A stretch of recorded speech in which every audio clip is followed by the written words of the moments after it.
it's me, your mum. Get it? It's a joke that your mum's ugly.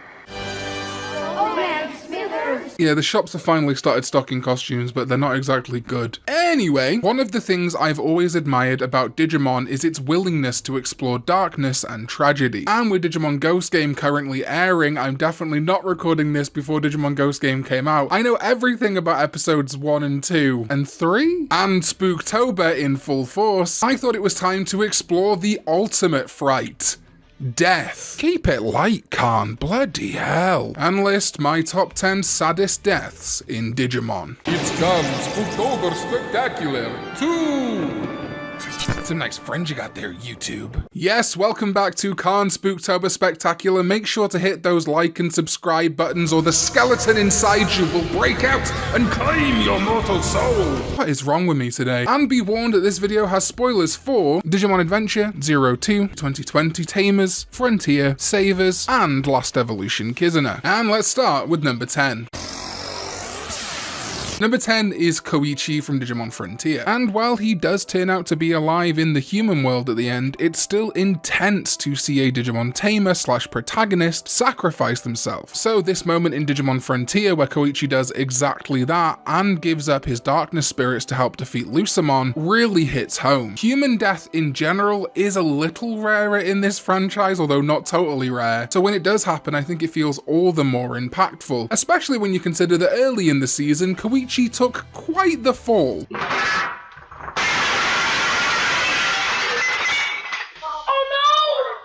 Our table! It's broken! Humpty Dumpty ass.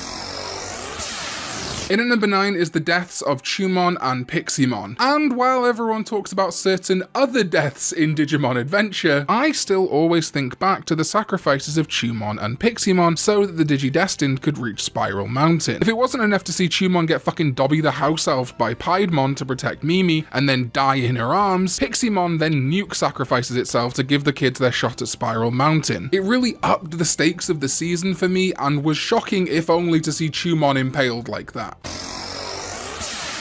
Number 8, Ogremon from Digimon Adventure 2020. While I genuinely didn't think Digimon Adventure 2020 would start appearing on these lists yet because it takes me a little while to process and mellow on things, I think Ogremon really does stand out. Ogremon in general was a standout character for me in 2020 with his semi-rivalry with Greymon, but seeing him get not only curb stomped by Metal Tyrannomon, but then helping the Digidestined find their path to the next part of their journey, just like Piximon in the OG adventure, before finally turning around and powering up his ultimate attack to take out the Metal Dino threat. This combination of rivalry combined with a turn to good and some absolutely brutal damage and eventual death done to Ogremon really does make it a memorable moment that I wish we'd have got more of in that season. It is implied Ogremon reincarnated and eventually became the Rebellimon we see later in that season, but regardless of if he became a Digi-Egg or not, his death was still impactful.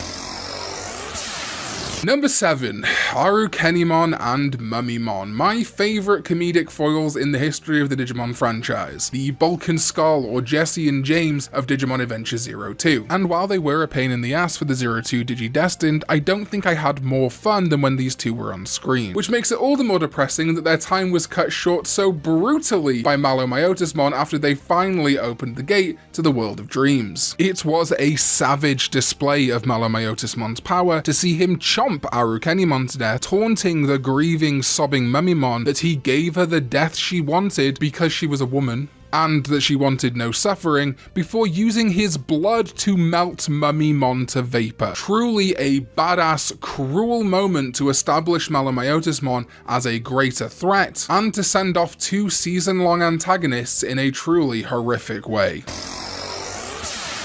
And while we're on the Digimon Adventure 02 train, next up is of course Black War Greymon's sacrifice to seal the digital gate. While not as brutal as Arukenimon and Mummimon's death, I do think ultimately a sadder death, and those are the deaths that we're focusing on this list. There are a lot of deaths in the Digimon franchise that haven't made the list just because they weren't really sad and were more justified or appropriate. Black War Greymon's whole struggle and real boy arc come to a beautiful close here. Already damaged by the possessed Oikawa, his willingness willingness to sacrifice the body he was forced to inhabit, made from dark spires, to do something good for the human and digital world is truly beautiful, especially seeing those left behind, including the other side of his coin in Ty's War Greymon, who had grown to almost be like a brother to him, calling out in anguish for his fallen friend.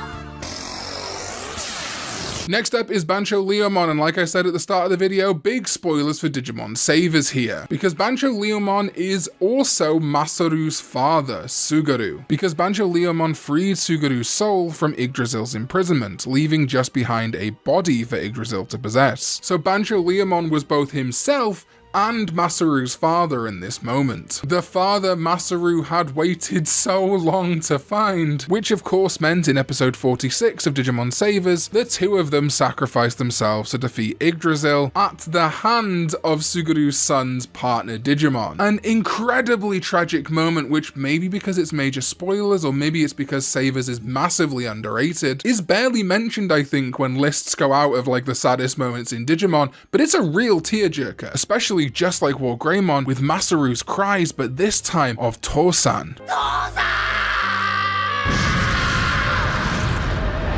Gets me every time, man.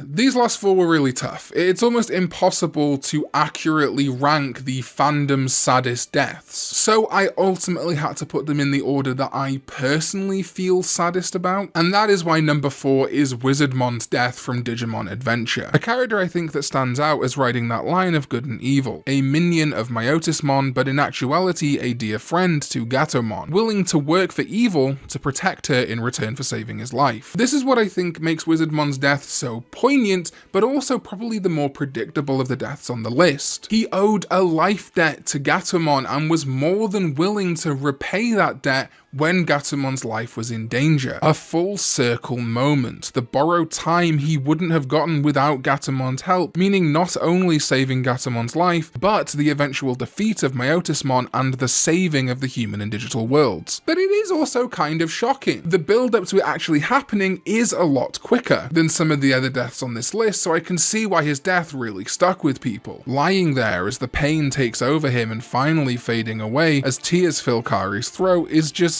so tough to watch. A fantastically sad death and one of the most memorable in the entire franchise. I also really liked him appearing at Fuji TV again in 02 like he did in Adventure as a ghost to warn the Digidestined and let Gatomon and Kari know that he was watching over them. And speaking of little girls crying, what have I become?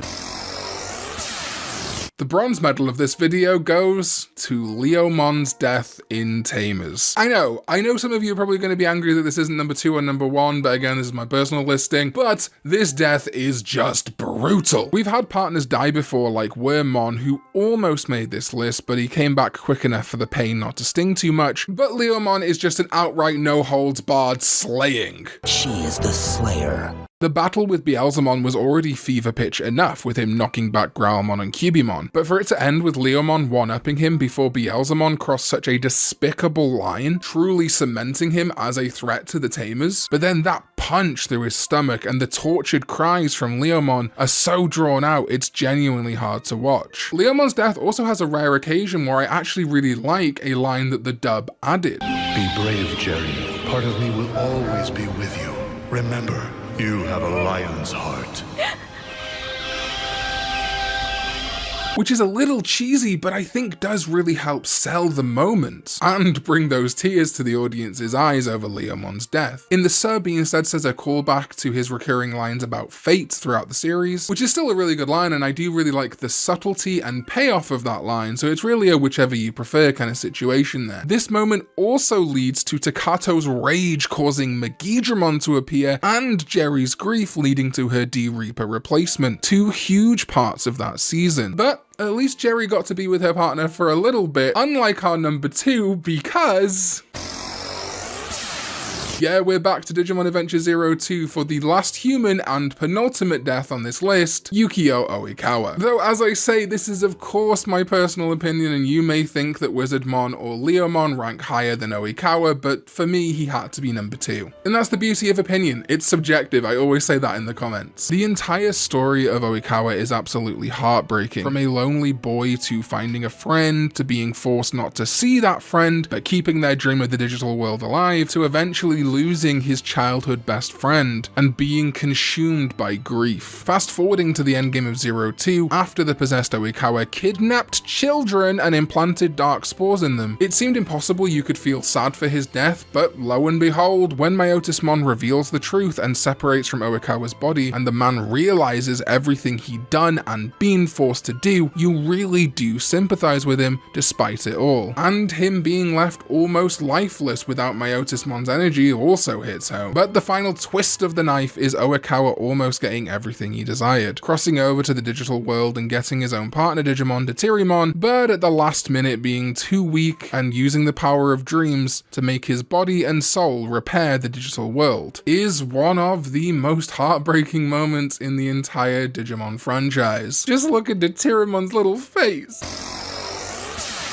And our number 1 slot is a recent addition to the franchise, Digimon Adventure Last Evolution Kizuna. Okay, so this may not count as a death. The movie is suitably vague about the nature of the severed connection between the Digidestined and their partner Digimon, but it is certainly implied that Agumon, Gabumon, and eventually every single partner Digimon in the human world will eventually die. Not reborn into an egg, not let back into the digital world where they can be reborn as an egg, and maybe they could get reincarnated at some point. Maybe 02's epilogue will turn out to be true and they come back, but we've counted other deaths on this list that could lead to reincarnation, so I think this one counts too. It's a touching and depressing metaphor for growing up and leaving our childhood behind. And whether or not it is scrubbed by Digimon Adventure 02's epilogue, there's a strong debate whether that epilogue has been removed from canon or not. I personally hope it hasn't, especially with Try and Kizuna hinting at careers and other elements from that 02 epilogue. But a death is a death regardless of whether the character comes back. And for me, a 27-year-old man who is gripped by the powerful melancholy of nostalgia, these fading aways or deaths in Digimon Adventure Last Evolution Kizuna hit me harder than any other in the entire franchise. Because yes, Agumon and Gabumon disappear, but also it meant the end of adventure, it meant the end of the thing that got me into Digimon. Agumon and Gabumon weren't just dying. Toei was telling me that this part of my life was dying, or at least going away for a little while, and that hurts. Also, Morphemon dies tragically early in this movie, and Morphemon is a representation of Butterfly, and that's a whole thing in the franchise, so goddamn Last Evolution Kizuna.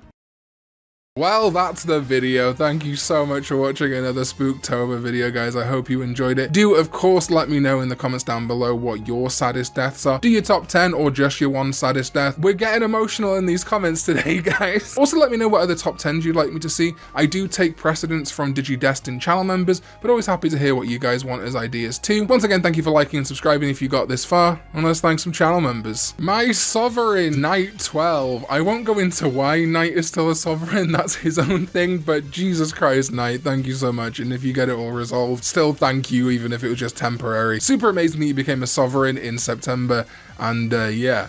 Thank you for doing it into October too. And the amazing Digidestined, Andrew Sobel, Anthony Bontomasi, Reese Williams, Sad Uncle Callum, and Crimson Dragon Slayer. Digidestined, you are the best. Please do let me know some more videos you would like to see in the Discord, especially like into November and Christmas time. Love to hear some ideas for Christmas videos you guys want. And the Tamers, the Blessed Rain, Errant Harpy, Emily, Mike McNulty, and Theo Navarro. Thank you, Tamers, and to everyone else in the Karn Club, thank you so much for becoming a channel member. It does mean a lot. Hope you're enjoying Spooktober videos 1 week in advance right now. I'll see you next time when we go digital. Bye bye.